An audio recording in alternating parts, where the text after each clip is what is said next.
So you sorry, I'm so distracted thinking about Anne's juicy ass.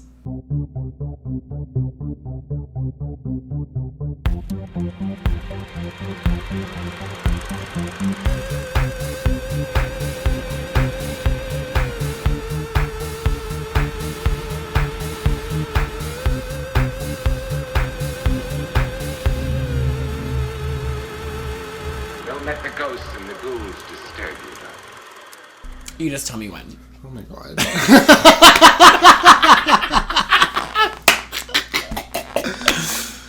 Hi there, you're listening to CAMP-O-RAMA, the only cult cinema podcast recorded in 100% Camp-O-Rama. I'm your hostess, who's the grossest, the psychedelic bombshell of the prairies, Lilith Fair, and today we are discussing 1997's Spice World, directed by Bob Spears and written by Kim Fuller. And who else would I want to talk about this cinematic classic with, the Citizen Kane of girl group movies, than the legend in her own mind, the beautiful but she works for it, Scream Queen 2020 Valerie Hunt. Ah! Who's Citizen Kane? I'm so excited! I'm so happy. Okay. Hi. Number one, you don't know who Citizen Kane is?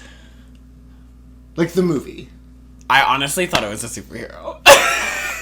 Like one of you never heard of it? It's like considered. No. It's considered like Orson Welles made it, and it's considered like the greatest film ever made. What? Do you know who Orson Welles is? No. Why? What?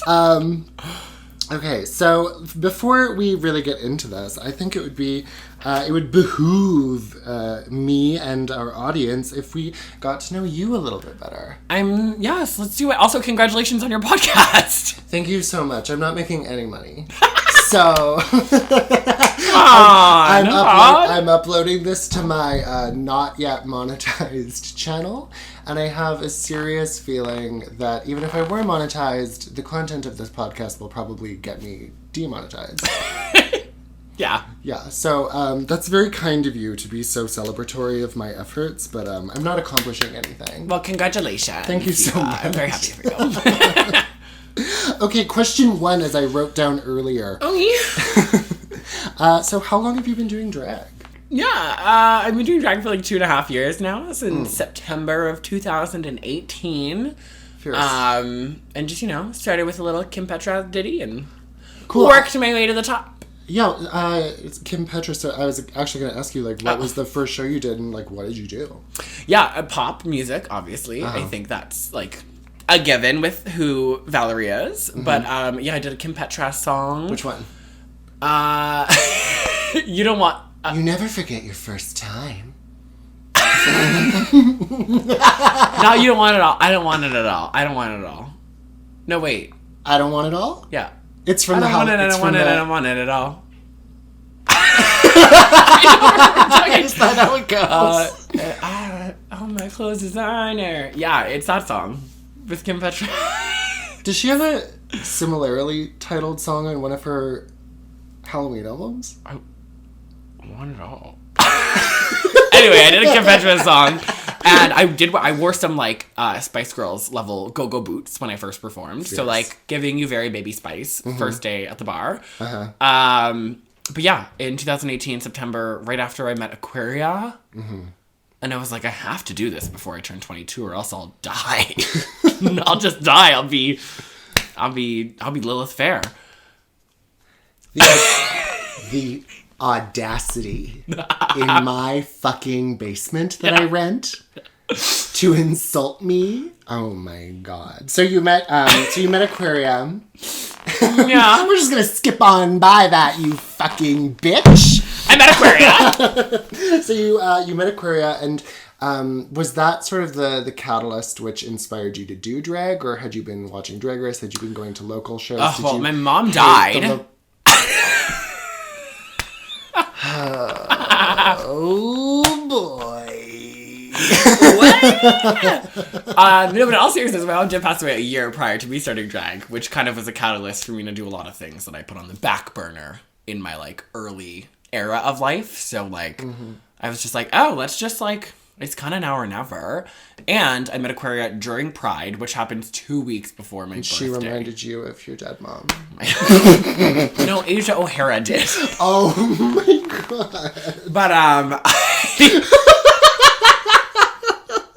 I was just, like, really I was into Drag Race, I was into drag, I loved theater. I knew I had to grieve in a way that was more than just being sad boy energy all the time, and drag was a really good outlet. So. And part of drag being a part of that outlet is a part of how you came up with your drag name. Yeah, my mom's name is Valerie, or was Valerie, so I thought, might as well just steal it. Yeah.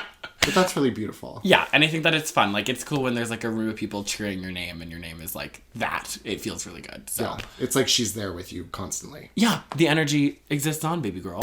And my mom showed me Spice World, so full circle. And was she a hunter?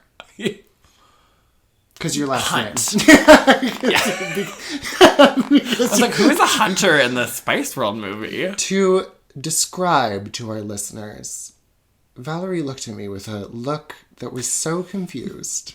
I said, so was she a hunter? And she looked at me like, the fuck is wrong with you? What? Yeah, no, hunt comes from the abbreviation of the word honey, and charisma, uniqueness, nerve, and talent. Those two words combined. Oh, I love that. Yeah, if That's you didn't fun. know that. I don't know if you knew that. I didn't. When I was younger, my friends used to call me Hunty a lot when we went out, and I think it was an abbreviation of those words, like a honey. And... Yeah, they were like, we're cool with you being gay. Yeah, they were all gay too. Oh, yeah. And then, yeah, I just liked the classic drag of having a first and, like, a surname. And, like, being, like, that. Yeah. But I didn't want to take my mom's full name because that's a little crazy, so. Yeah. I was like, just the first. Yeah, that would have been like, this is my mother's chair. Yeah. This is her hair I'm wearing today. I haven't touched anything in the house. Oh my god. Were there any other names that you can... I mean, that's obviously a very beautiful tribute name. Yes. Like, sometimes people go through like, oh, I think I might be this, but maybe no, maybe I'm this. And I did. Great. If you could please expand upon that would be wonderful. So you're a Virgo, I'm a Virgo. I never, for some reason, put like V and Virgo together. So I don't even know where this came from, but for a while I was really into like the 80s fashion when I was starting drag and like getting into, I was like, oh, I want to be like an 80s girl. I love detox. I love that like aesthetic. So I was like, oh, I like Gem and the Holograms. My dad's a Gemini. I love my dad. And at the time I was like, Gemini is the name. So that was like the name that I was going to go with for a while. I had it like in my notes app. Gemini was the name. Which would have made you miserable, because anyone who knows anything about you knows that you are like the most vocally proud Virgo individual. Yeah, why didn't I think of anything with a V or with a Literally, Virgo? Just Virgo. Valerie Virgo. Yeah. Anita D said it first, and I'm pissed about it still. Yeah, no, there wasn't really anything else, but definitely the Gemini was an era that I'm proud to have skipped over. So if you were tasked with describing Valerie should have been Virgo to someone, if you were tasked, if someone for whatever reason said, hey, I want to know about you, how would you describe your drag? Well, I would say that Valerie Hunt is a larger-than-life, over-the-top, saturated cartoon character. Super, like, nasty, in your face, raw, and dumb. Like, I don't know, just like, you know, Mandy from Totally Spies? No, I was born in 1991. Sue from Carrie? I don't know. Like I don't know. I think Valerie Hunt's amalgamation of cartoon and other fun queer representation from my childhood kind of come together. So. Yeah, there's this sort of like rock and roll cartoon energy. Yeah, just like sure. like what I always wanted certain cartoon characters to kind of act like, if that makes sense. Yeah, you're sort of like the Misfits from Gem and the Holograms. Yes. Yeah. Yeah, next. What? Next question. You were the one that brought them up. Next question. I've never seen it. You were the one who literally made that reference. Yeah. You don't know what I'm talking about. They can't see my face, but... Oh, my fucking God. Hiding the shame. Okay, so connected to that then. So say you've committed a crime. And you have fled the scene of the crime. What is the piece of incriminating evidence that you have left behind that will lead the investigators to know exactly that it was you? 3 words, girl. Oh, wait, 3 words. Sorry, I already said one of the words. 3 words. Piss, piss, girls. Wait, you peed everywhere? Yeah! I feel like I would piss all over the crime scene. What kind of psychopath? Leave my mark, come back in the morning. Yeah, I mean, I guess... Pee again. I mean, I guess sort of psychologically, I jumped straight to a murder. So that's like a way... Yeah, I feel like for me, I was like, oh, robbing like a gem store, stealing some rings and pissing all over the counter. That does make a lot more sense. I was like, you freak. Yeah. You killed them and pissed on them. And then I lit the bodies on fire. Cool. Next question. Who's your ugliest friend? Oh my God. Okay, this is so hard, but I think I have to give my ugliest friend award to... Okay, so today we are talking about... You brought me here. You made me dinner. You made me watch a movie. I did. I said, I can't pay you, so let me cook you a steak. It was delicious. Thank you so much. Thank you. So today we're talking about the cinematic classic Spice World, which came out in the UK in 1997, but came out in North America in 1998. It was, of course, as I mentioned before, directed by Bob Spears and written by Kim Fuller. Now, I wanted to know a little bit more about these two individuals. I wanted to know, like, who's in charge here? Who's flying this plane? And let me tell you, we're in good hands. Okay, so Director Bob Spears had only directed one other film, and that was the Disney remake of That Darn Cat, which I've never seen, but I assume is about a pretty rambunctious feline. Maybe that could be your next episode? Yeah, you can just, because you're in my bubble, so for anyone wondering, Val is in my bubble, so don't come for me in the comments. Just Bubble on, buds. please.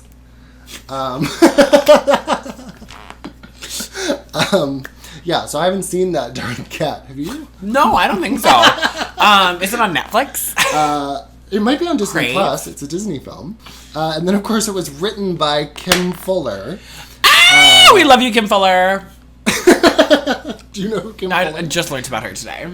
Okay, it's a man. I mean, I've never... Tell me about her. It's a man. Okay. Yeah, it's a man. And he is the brother of, I believe his name is Simon Fuller, who is the creator of, like, the American Idol, Pop Idol franchises. Yeah, the name sounds familiar. Yeah, so he's a writer, and his most notorious writing credit, aside from Spice World, was from Justin to Kelly. Who dat? Val. Justin to Kelly, is that a show or a person? It's a movie from Justin to Kelly. What were you hearing? Justin to Kelly? No, it's that. It's like that summer beach musical starring Justin Guarini and Kelly Clarkson.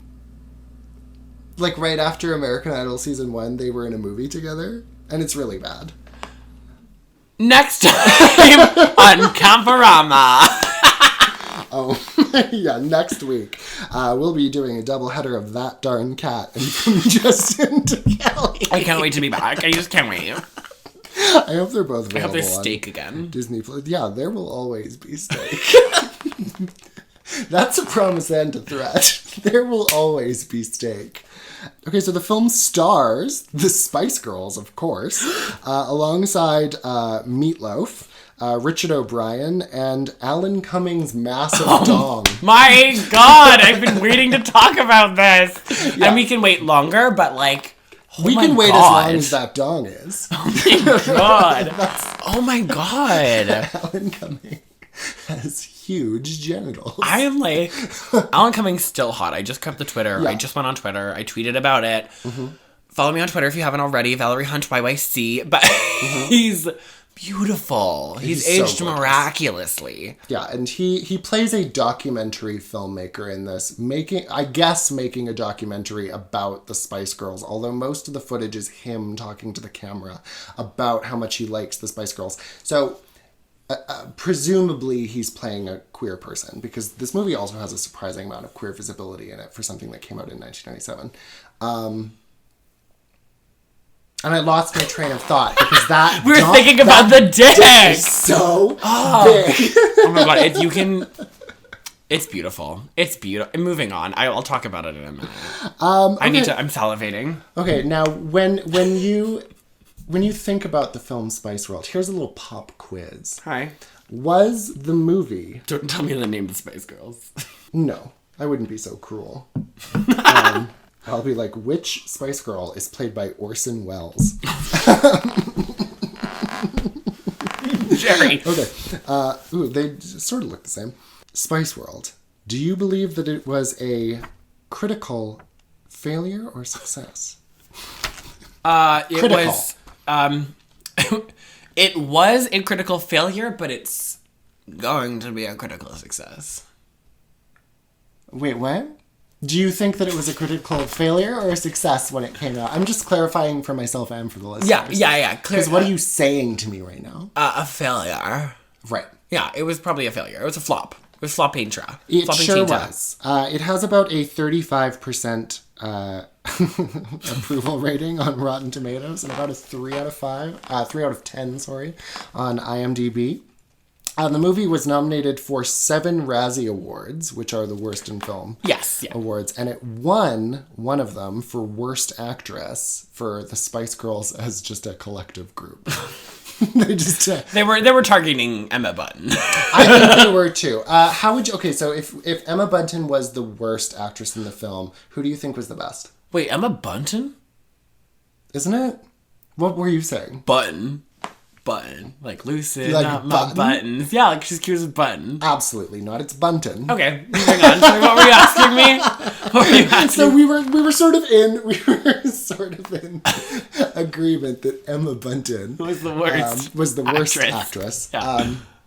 But except for a line that we will get to later.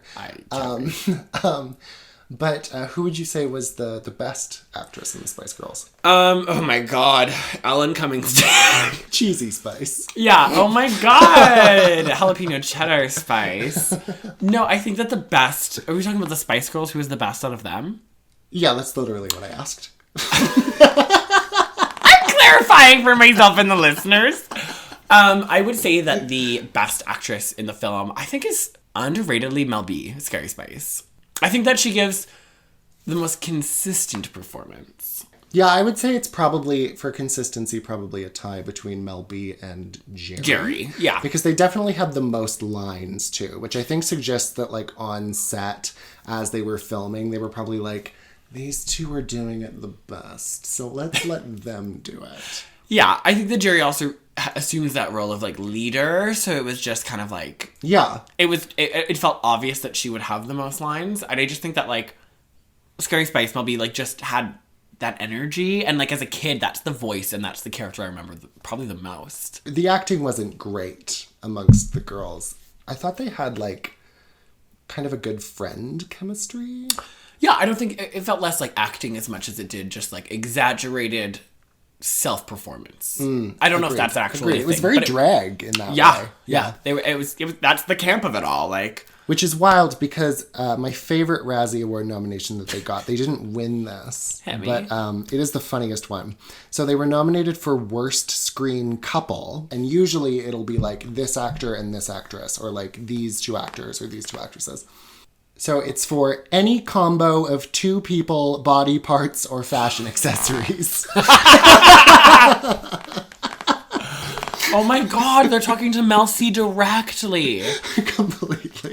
It was nominated for a bunch of awards at another film institute called the Stinkers Bad Movie Awards. I love that. Yeah, that it's just won so many terrible things. So at the Stinkers... Let me just keep this chugging along. At the Stinkers Bad Movie Awards, it won 2. Yeah. And so the first one was for Worst Picture. And then in an award that I think was formed just so this movie could win something, it also won Worst Actress or British Singing Group Pretending to Act. Well, that is the synopsis of the movie, so. Absolutely. This is taking a leap back. But Yeah. this movie came out when I was 1 year old. How old were you? You were 1 year old in 1998? I was 1 year old in 1997. I was born in 1996. Okay, so you were 2. You were 2. Yeah. Old. I was old. You were old. Ancient. So in 1998, I would have been 7. Hot. Yeah, which is around when they broke up, I think. So do you think that this movie was, on the flip side of that coin, not critically but commercially, would you say that, do you think this movie was a commercial success or failure? Wait, was that the question you asked me before? No, I asked you if it was a critical success or failure. Now I'm asking you if you think it made money. Yeah.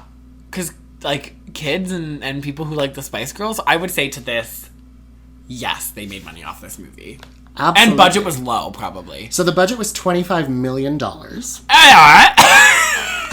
Wait, where? Bitch, where? Paying the Spice Girls to be Honestly, there. paying the insurance for Alan Cummings' dick. Yeah, they had to get extra health insurance for everyone around. Suffocation hazard. Every inch, another 20 grand. Oh my god. Anyway. But at the box office, it made over $100 million. What? Yeah. So it holds 2 records. Yeah, whoa. In the words of Oprah Winfrey, what? Yeah. It made over $100 million. Yeah. Well, I mean, it came out, I guess, like at the height of their popularity. Like they were the biggest celebrities in the world. Yeah, but like, yeah, I guess. What? But here's where it gets crazier. It Yeah, has 2 records that it broke. So I don't think it still has this one, but it was, at the time, the highest ever weekend debut for a feature film on Super Bowl weekend. Not specific, but Yeah. that's fierce as fuck. And to this day remains the highest grossing movie of all time by a musical group. Josie and the Pussycats could never. They're also fictional. Yeah, but aren't the Spice Girls too? I mean, there are some Questionably. fabrications. Yeah. There are some fabrications which happen in Throughout this movie? In this film, yeah. Yeah, There are some deceptions to the backstory of the Spice Girls. Mama. I mean, I'm not shocked that they made so much money off this movie, though. They are a phenomenon. So because we are 31 minutes into this, let's talk start about talking the about the movie. I'm really enjoying what we have going on right now, though. It's really Me fierce. too. It's really fierce. So it starts with a really gay James Bond-esque intro with a lip sync to Too Much of Something. Something. Wait, let's try that again. Wait, what are the lyrics? Something or nothing? Too much of something is bad enough. Bad enough. Yeah, we know the song. Yeah, the intro gives me life. This is the Val Brand baby girl. Absolutely, because it's like lava lamp silhouette cut to just them and like a name card as they strike a pose and they model. Yeah, and like that Austin Powers, James Bond, kind of Very like that. spy meets like pop British idol fantasy Completely is like James Bond on poppers, yeah. yeah, purely me, 100%. purely me. And as an iconic fashion moment, Jerry Halliwell, which I will be talking about a lot because there are a lot of iconic fashion moments in this fucking Alert! Iconic fashion moment. So I would say that in this song they're all wearing white ensembles, I believe. And Jerry Halliwell, Ginger Spice, is wearing a white outfit that around it in like black text says the following things. Yeah. Mind power. Supergirl. Oh. And right over her crotch, Jerry! To which, like, there's no header or, like, subtext. It's just Jerry. Just screaming. Yeah, and there's something along her pant leg, too. I think it said feminist. Feminist, yeah. I think so. Which fucking fierce. Because, I mean, the theme of this movie kind of overall is, like, men telling these female artists what to do and where to be, and them sort of rebelling against that. Yeah, it's fucking fierce. It is Jerry's the leader of the pack. It's gay, the house. And so then after this concert, it cuts to them walking down a hallway, and they're having some sort of argument with their manager. Oh my god, and Alan Cumming comes in. He sure does. And he's filming his, like, Spice Girls fan documentary. Oh, I don't even have to look at the notes to remember that. Like, oh my fucking god. You could smell him coming.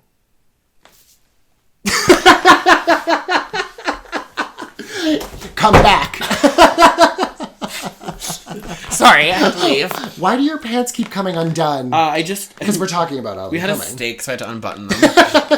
And Also, we've been talking about Alan Cumming. No, when this came on, I fully was like, this is... Yeah. Like that little gay boy in me was triggered to be like, oh, I didn't watch this movie for the Spice Girls. I watched it for Alan Cumming. Completely. Yeah. Mm-hmm. Call me.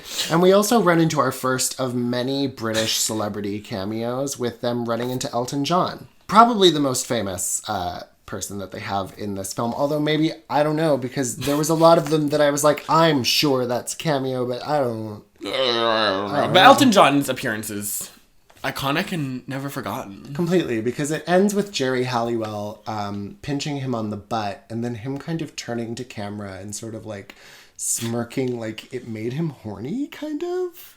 Like they're implying that like Elton John is like wouldn't very it make you famously horny? homosexual. I mean it did.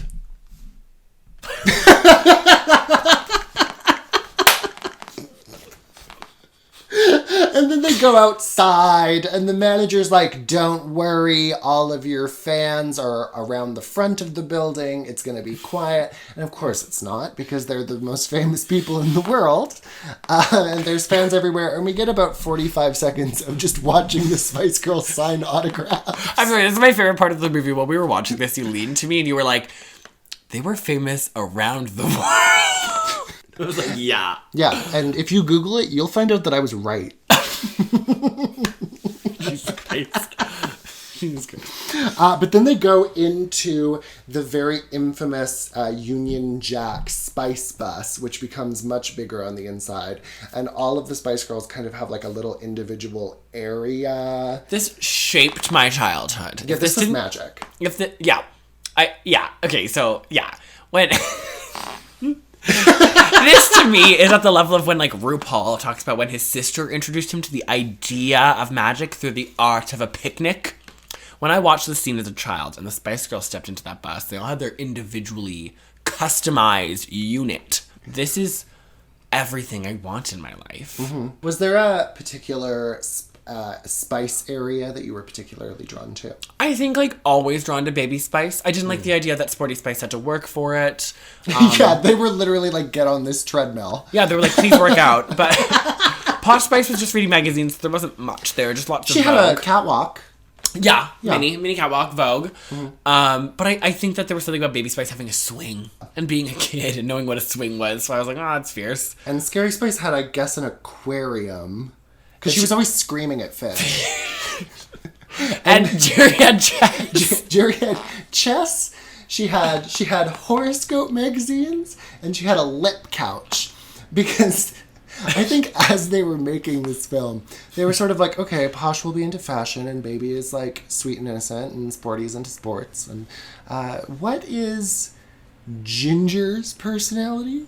And they sort of landed on like know-it-all spiritualist. Which like kind of makes sense because Jerry's thing is peace and love. I thought her thing was getting horny. Sorry, this is a deep dive into Jerry, but you know the origin of her Union Jack dress, right? It wasn't... Please tell. Oh my god, okay. And me. like, please, if anyone's listening and this is not correct, let me know. Yeah, drag her. Drag me through the mud. Yeah, but tag her on social, send her hate mail. My understanding was Jerry was supposed to go on stage at the original Spice Girls performance when they debuted or whatever with a dress that had the peace symbol on it, like for peace and unity, which kind of explains how her character's about like love and unity, and like that's kind of her vibe. Like she's just like that energy girl. But apparently before they went on stage, something happened to the dress, or they couldn't showcase the peace sign, or there was something that happened with it. I don't know the context. So they spray painted it, or they covered it in tape to resemble the Union Jack, and then it just stuck. But that black dress, when she flips around, is just a black dress because it was just the front of it covered, because they were covering the peace symbol for some reason. Mama, that's dress. Yeah, it was improvised in the moment, and she rolled with that character, so it didn't really give her anything to work off of other than, like, I think, like, her origins are, with, like, the peace and the love, that hence the peace symbol. So that's wild. I love me some Spice Girls trivia. Okay, so imagine for a second you're a member of the Spice Girls. Yeah. Hunty Spice. Yeah. What would your section of the bus look like? Oh my god. I think it would You were be like, I've been waiting my whole life to talk about this. I think it would be like fuchsia and red. Like hard to look at. Hard to look at. Painful. Kind of looking at the inside of someone's like large intestine. It's dark. Yeah, it's really dark. It's damp too. There's blood everywhere. Jesus Christ, that's your corner of the bus. Yeah. No, tea, mama. mine would have like a cute little like table and like low fuzzy chairs and like a little bit of weed and like a mini fridge for some alcohol. Mm-hmm. I'm naming my vices. It's just your apartment. Yeah, some porno magazines. No, I think that would kind of be it though. Like I think it would kind of be like that like skeezy, scummy, but like fun girl kind of corner.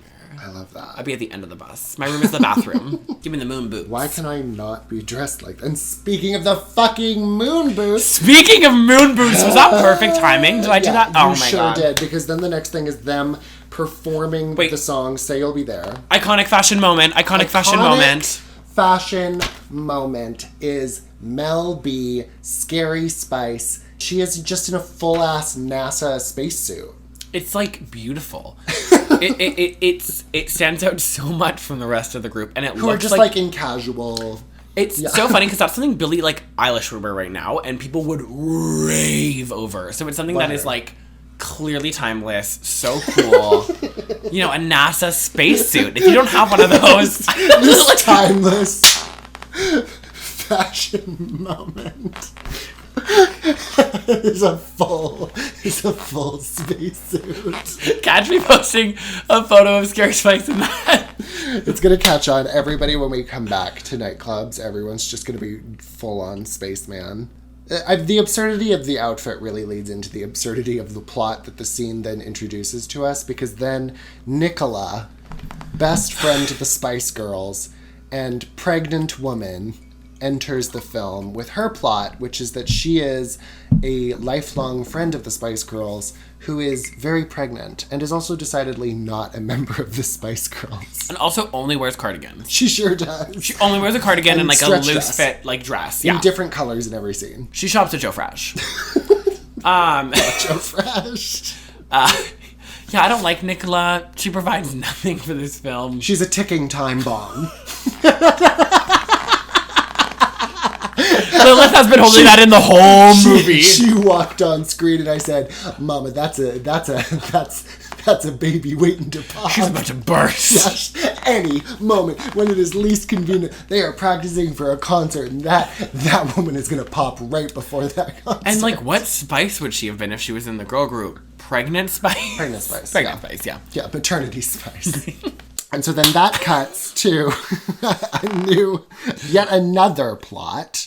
But this time we're with some antagonists, and they work for a tabloid, a sleazy tabloid, and they decide that their contribution to the film is to provide tension by trying to split up the Spice Girls. Which, like, you wouldn't really get from the attempts that they make. No, it's all pretty basic. And the girls don't care. The Spice Girls don't care about the drama. Yeah, there's no risk here. Like, the movie doesn't ever, like... there's no like... Yeah, if I had one critique for Spice World, it would be not enough risk. Okay. There wasn't enough tension. Yeah, no, there wasn't. No, it just didn't seem like... Why wasn't Victoria Beckham blowing some guy's brains out with a gun? Oh my god. No, the tabloid sucks. Yeah, they do. It's I think the least interesting plot by like a lot, but kind of relevant, I guess, in the sense of like stardom and how women are portrayed in like those roles in media through like pop music and stuff. 100%. And how the tabloids stalk their every move through every circumstance and under British every... tabloids are like so much worse than even American tabloids. Totally. It's a different culture thing. It's so different. So this cuts to the one and only Spice Force 5. Which was a great excuse for them to have some fantastic lame outfits. Chrome. 100% the color of chrome. There's an episode of SpongeBob where everything is chrome, and that brought me there. Mama. The fantasy was fulfilled. And so each of the Spice Force 5 each had a special skill that they brought to the table, and those were in order: martial arts, espionage, explosives, master of disguise, and Victoria. I think my favorite in this would probably be Master of Disguise, Jerry going from Jerry to Bob Hoskins from Who Framed Roger Rabbit. Yes. Do you know? I know the movie. Oh my god. And Victoria. Yeah. I have to say, like, Victoria, this is the turning point. Victoria Beckham is so weird in this movie because she is either doing the least, like, does not want to be there, literally at one point is just sitting stone cold on a boat, or go girl, give us nothing, or she is the comedic highlight of the scene that she's in. What would Hunty Spice's contribution to Spice Force 5 be? Ooh, oh my god, I love that. I would say like all the questions you've ever wanted to be asked. Yeah, I'm really into this. Let's go. Crack my knuckles. If I had a superpower and I was in Spice Force 5, I would probably have the power of invisibility. Ooh. I think that's just a fierce power. Like, do you mean like you would really be able to turn invisible, or you're just like really good at hiding? I think how realistic is that? I think for the sake of this, for the comic relief, everything's invisible except for my head. Like everything but my face. Because in your contract you have to like look a certain way. Yeah, they're like, no, we need to have the mug on point. We don't want to fuck with that. The invisibility messes with makeup. So there's a lot of stuff involved, but everything but the head. Yeah. You know, everything but the head. Because, oh my god, because when people think of you, that's what they think of. Everything but the head. Everything but the head. Everything but the head. That is how I would stereotype you. Which segue, the next scene is the Spice Girls discussing how they are stereotyped. And Sporty, on a treadmill, is like, people think I'm athletic! and Posh Spice is, of course, on a runway, and Baby is sucking on a swing, sucking on a lollipop. People are telling her how sweet she is. Scary Spice yells at some fish. Which, like, comes unprompted. She just does it. She just screams at those fish. Those fish have really done her wrong in some capacity. And Jerry Halliwell is sitting on her lip couch reading horoscopes. Being Jerry Halliway. Yeah. Jerry H.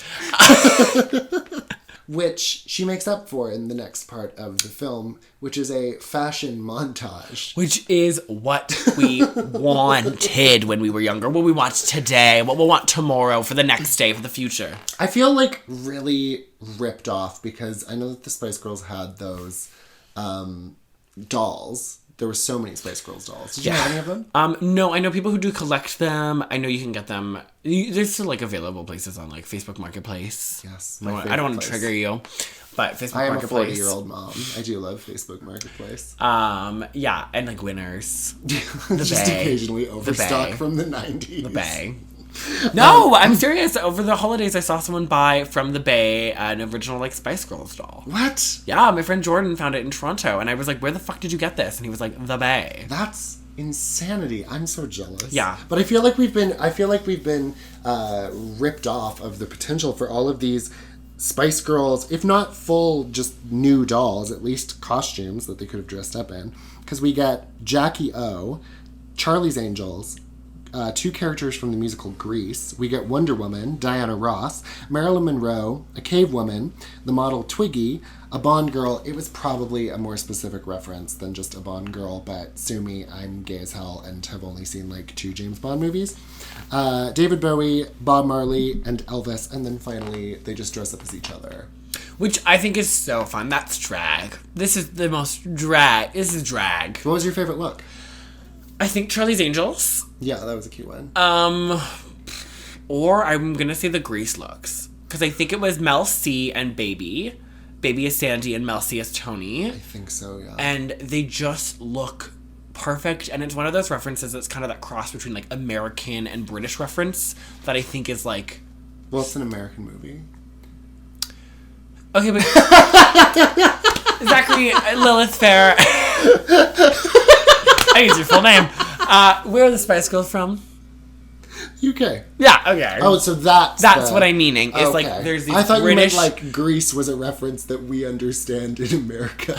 And I was like, yeah, it's an American fucking movie. You know, Greece is the American part and the British part is the Spice... I just think that's cool. Two countries coming together. But, you know, they're doing Twiggy. And I think that was my favorite. Was Baby is Twiggy. Because she just looks so much like her, too. I mean, I'm sitting right here. I'm sitting right here. What's your point? I'm born the same day as Twiggy. You sure are. Yeah, I am. Yeah.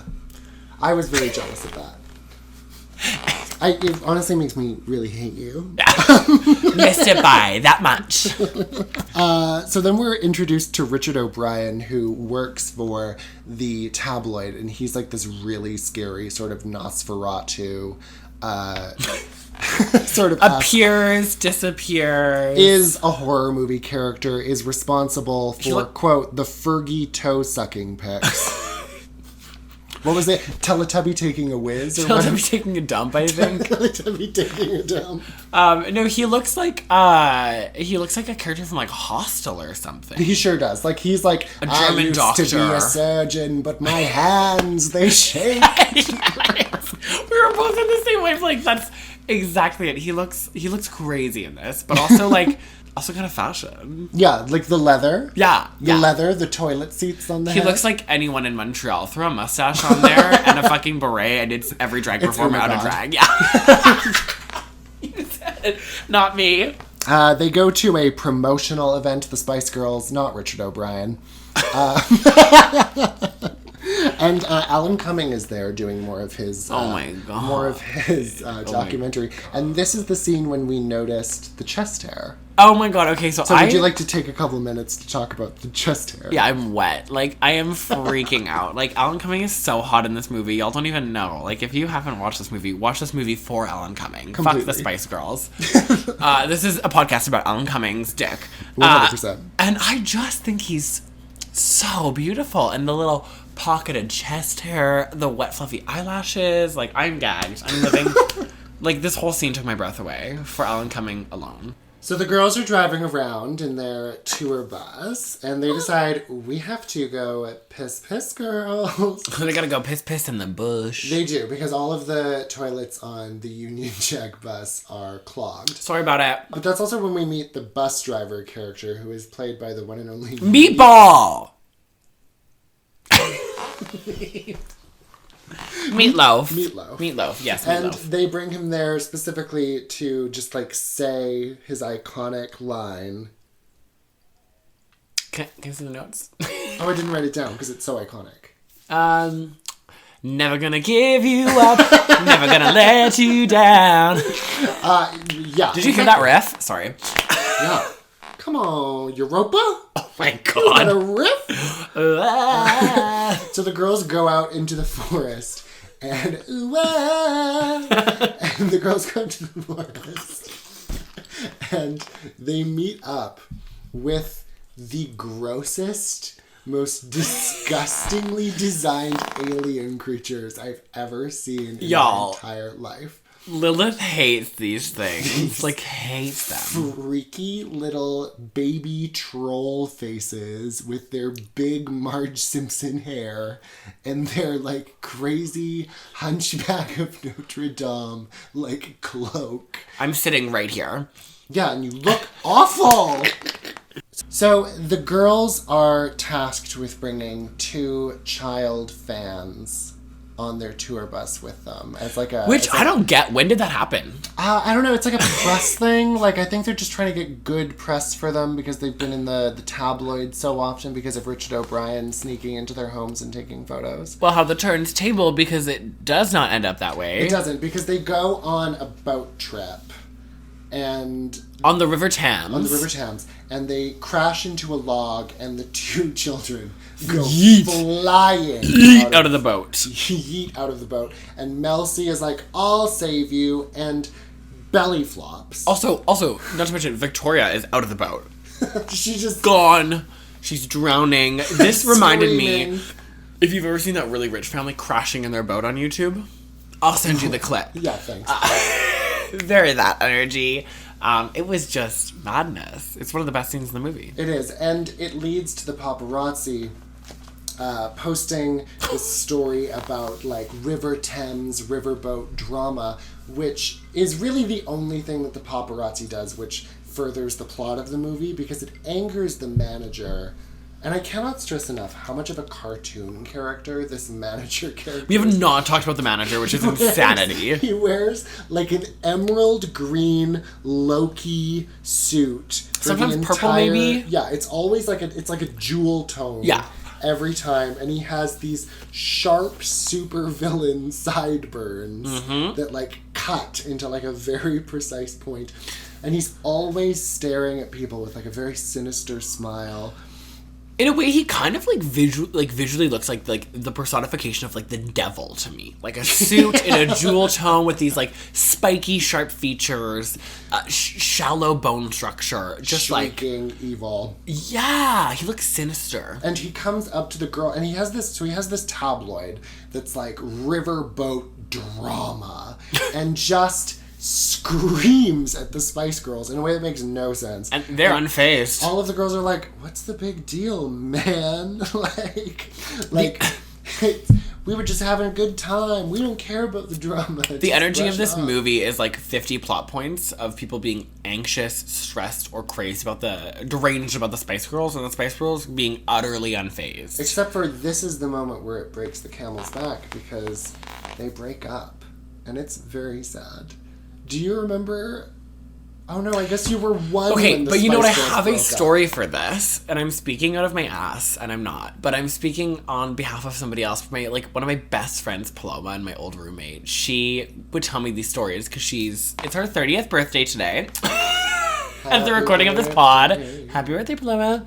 And she would tell me that she remembers when the Spice Girls broke up that she took like a knife or like a pair of scissors or something. And she was so upset about it. And she carved the word spice into her, like, wooden headboard of her bed. Because she was, like, she just refused that they were going to break up or something. And I just think that's iconic. But yeah. I never got to live through that trauma of dealing with the Spice Girls breaking up. It was really hard. Just like my parents, they were broken up before I was born.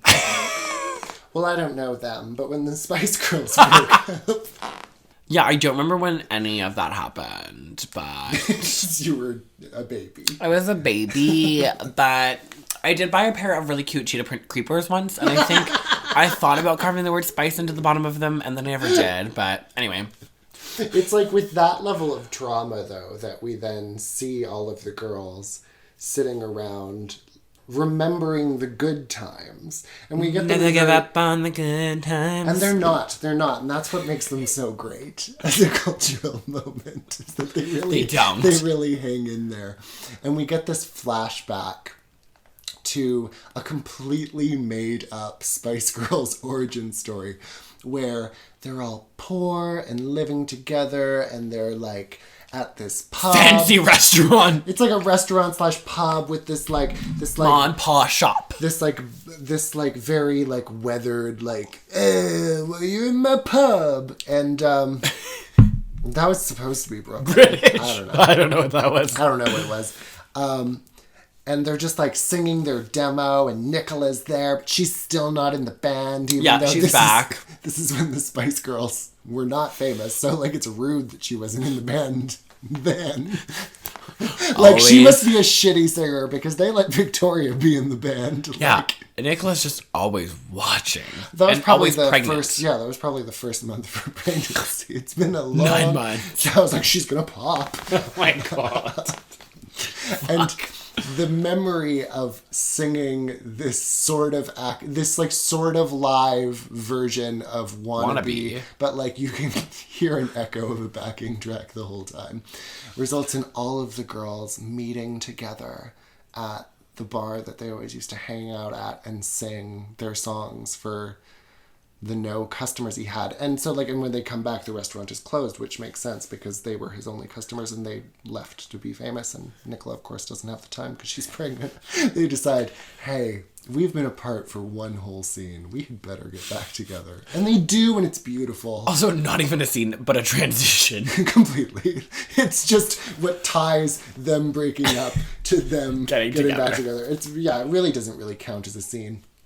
But what does count as a scene is the scene that they decide to raise in London that evening. They're like, we're already out, divas. Let's go to the gayest bar that ever gay barred. And let's bring our pregnant friend. Yeah, they decide to bring the pregnant friend. This is also is this not the night that they have to perform at this giant... It's the night before. The night before. So it's the night before their big performance. Yeah, that they've been leading up to. I don't know if we've talked about that. The plot of this movie is that the Spice Girls are doing a concert. Like Wembley Arena or something. I don't know. I mean, from the footage, it was like a room of 1,000 people. Yeah, it was a hockey rink, but... local. It was a pub. It was the bar that's closed. But that's the main plot of the movie is they're on this tour to get to this spot to do this show. Yeah, but you'd never know from watching the movie until it happens at the end. Anyway, that's the plot. But, they bring their pregnant friend to the gay bar. And so much visibility in this scene. It's beautiful. They're constantly surrounded by drag. Yeah, and they constantly, take the moment to focus on those people and completely. give them a little bit of camera time. Yeah, this movie was we love queer people, bad lip syncing, and chrome. And all that chrome really upsets Nicola, and I guess the music, and the fact that she's surrounded by drunk drag queens because her water breaks, and Emma Bunton pushes past all of her friends and is like, Nicola! But the sound mixing is really terrible, so it's kind of like, Nicola. And they bring her to the hospital where they all sort of try to force her to have the baby right away. And the nurse comes in and she's like, what are you doing? Can I also just say, this is the weirdest hospital I've ever seen in a movie. Ever. We didn't address that when we were watching this at all. But the hospital they were in was one room. Yeah. They never left that room. Cuts to healthcare. That's living in Alberta, baby. Yeah. No, this hospital is budget, and it just doesn't look right. Yeah, $25 million. Oh my god. And it's about to make that back. Thank you so much for having me.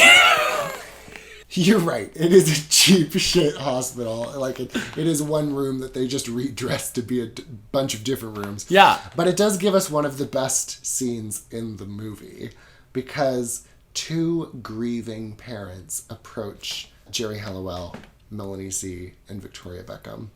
I don't know if she was Victoria Beckham, by the way, at this time. She probably wasn't. I've just been calling her that this whole podcast because I don't know who she was before that. Okay? Posh Spice. Posh Spice. We've just been bouncing. Yeah, who knows? And they say, hey. They say, our son? He's in a coma. He loves you. So would you please come and say hi? Our son's a British cigarette. And so his name is Malcolm. So Jerry Halliwell says, hi, Malcolm. It's Jerry. Hi, Malcolm. It's me, Melanie C. And then Posh leans in. It's me, Victoria! And it's madness. The funniest part of the movie. Yeah, I think we paused this. We rewatched it. Yeah, we watched it a couple times. It's probably it's the line that makes the movie. Completely. You know what I will say? It's between this and what was Emma Bunton's line that she had? Oh yes, during the breakup of the band, they say that they want more time off, and he says, "You don't have time off for that. What? Sorry, what are you going to do with time off?" And Emma Bunton says, "Fun. You know, fun. Ha ha ha ha ha." It's perfect. perfect. Yeah, there are a couple of really iconic lines in this movie overall. Like, what should I wear? The little Gucci dress or the little Gucci dress or the little Gucci dress? I don't know, the little Gucci dress. Completely. Just, like, there are so many good lines in this. But Victoria snatched the one with Malcolm in a coma. It's me, Victoria! And he wakes up. And he wakes up because Of they're like, Jerry's Jerry, why breasts." don't you show him your breasts? And Jerry says, well, it wouldn't do any good. His eyes are closed, and his eyes open right away. And I mean, we all know that, kids. You know. You whistling beforehand, people listening, what, he was a prospector?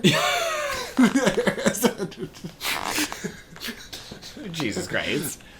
I mean, yeah, I get it. If Ginger Spice was like, huh? I'd be like, okay. Like, as a fan of pop culture.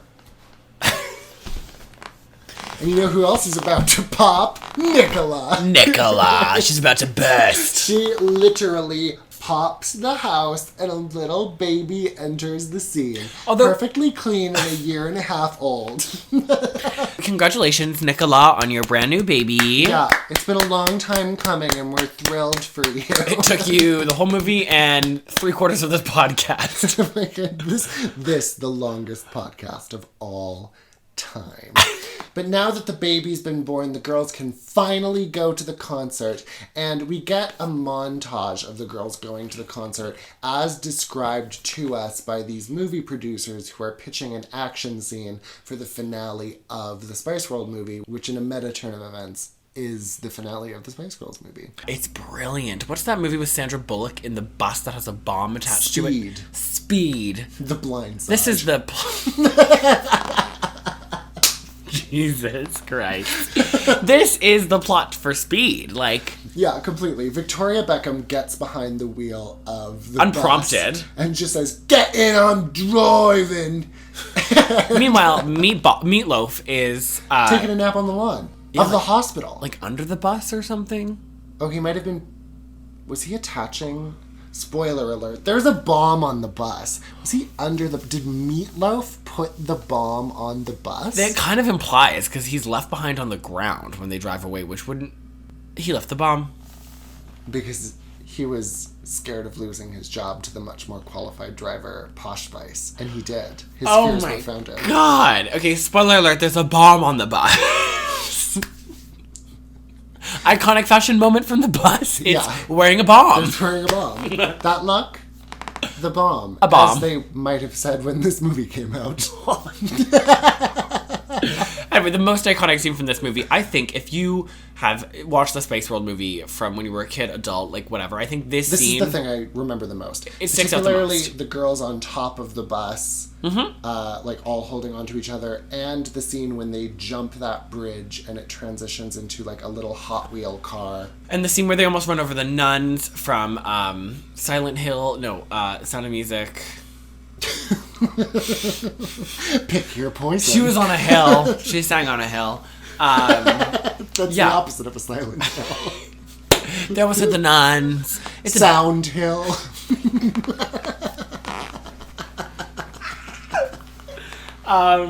They almost kill some nuns.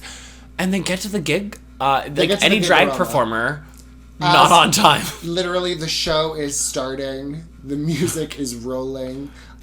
And, But they get to the gig. They get to the gig and they perform.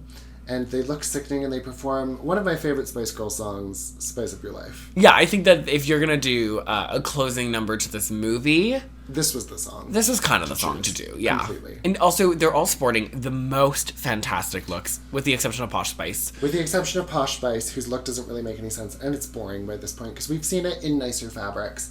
But the fashion alert moment... completely has to go to Mel B, who I think has had my favorite fashions throughout the entire film. But this is incredible. It's like white snakeskin, like bra, trench coat, and like shorts, like above the knee boots. Yeah, and the most stunning hair. These like two perfect cones, signature cones with like the gold on them. The most beautiful makeup. She has, I think, the best makeup as well. Her and Mel C are like really blessed with the most beautiful makeup in this. And I think that Ginger has a really cute outfit in this too. Yeah, it's sort of like a burlesque-y red moment. Yeah, a little like Little feather bustle moment. It just looks great. It just looks really gorgeous. does. And it like fits her persona, I think. And that brings us to the credit sequence, where the characters all kind of make fun of the characters that they played in the film. And we got to look at Alan Cummings' dick for... Massive. Unfortunately, he does reveal that the chest hair is a wig. He reveals the chest hair is a wig, which I kind of was gooped by. I didn't really get that until like right now. Oh, you didn't want to believe it when we were watching it? No, I was like, I'm going to believe the chest hair is real. Because I said to you, oh, it's a wig. And you really didn't respond. I was like staring. Yeah. I was staring. Yeah, out of all the scenes, this is really the scene where it's like, hello. Packing. Hello. Alan Cummings said, good morning. Let me spice up your life. Good evening and good night. If you want to be my lover, you gotta get with my friends. You gotta find me pants that fit. Oh my god. Yeah, the costume department, I would like to give you props for this. Somebody give them an Academy Award. My god. Give them a Razzie. The costuming was delectable. And then the bus explodes. Oh yeah, and then the bomb makes its final appearance by killing Meatloaf and ruining all the Spice Girls' prized possessions and belongings. Everyone. Yeah, honestly, the manager, Deborah, everyone but the Spice Girls. Yeah, we literally never talked about Deborah, but that's fine. No. This kind of makes me think maybe the Spice Girls planted the bomb. Because they were so tired, they wanted a day off. Oh my god, and they killed their manager. I don't know if we talked about that. The plot is they also want a day off. The plot is so many things. The plot is 100 things. But, you know, Spice World.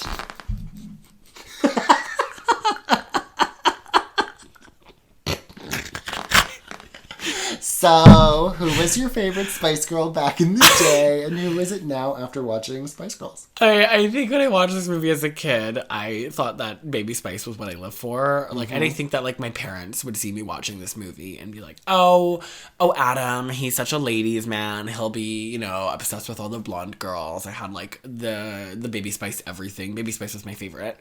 And so I think that they always thought that I was into that, but it was more so just that I wanted to be that and embody that, and the aesthetic of like the cutesy and the campy and the things that I was like told I couldn't have or couldn't do. But now as a full-fledged adult who does all of those things and kind of gets to live that life, I think most admirably I look at Posh Spice and I'm like, you are fierce, because she doesn't give a fuck. She's skinny. She does the least, but she also does the most. And it's like, go girl, give us nothing. And in the moment she does nothing, she gives us everything. Yeah. And I think that her humor and her sense of self in the movie is like just everything. As an adult rewatching this, it's like, chef's kiss. Did you have a favorite look from the film?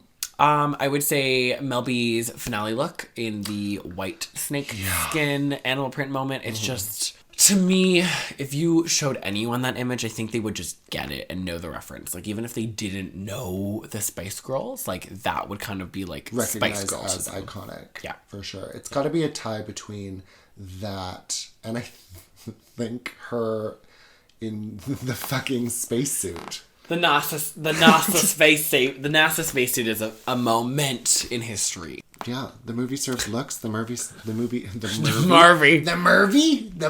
served lurks.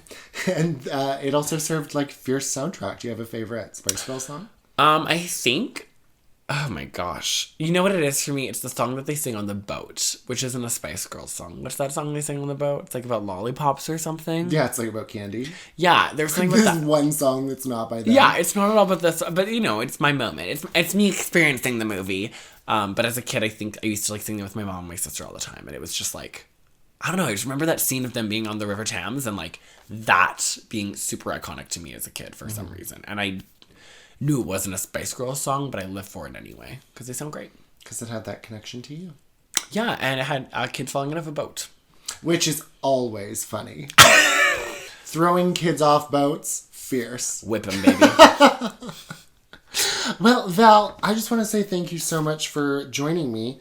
Where can people find you? Baby girl, we did it. Thank you for having me. Absolutely. You can find me on Instagram at Queen Valerie Hunt, Twitter at Valerie Hunt YYC, Facebook at Valerie Hunt. You can also find me on YouTube at Smutty Gay Content. Fierce, Mwah. yes. Yeah, we do fun, stupid shit. Thank you so much to everybody for listening to episode 1 of CAMP-O-RAMA. This has been Lilith Fair. Remember to like, comment, and subscribe on this video. You can also find us on Instagram at 50% Fruit. And don't add me on Facebook. Have a wonderful night. Bye!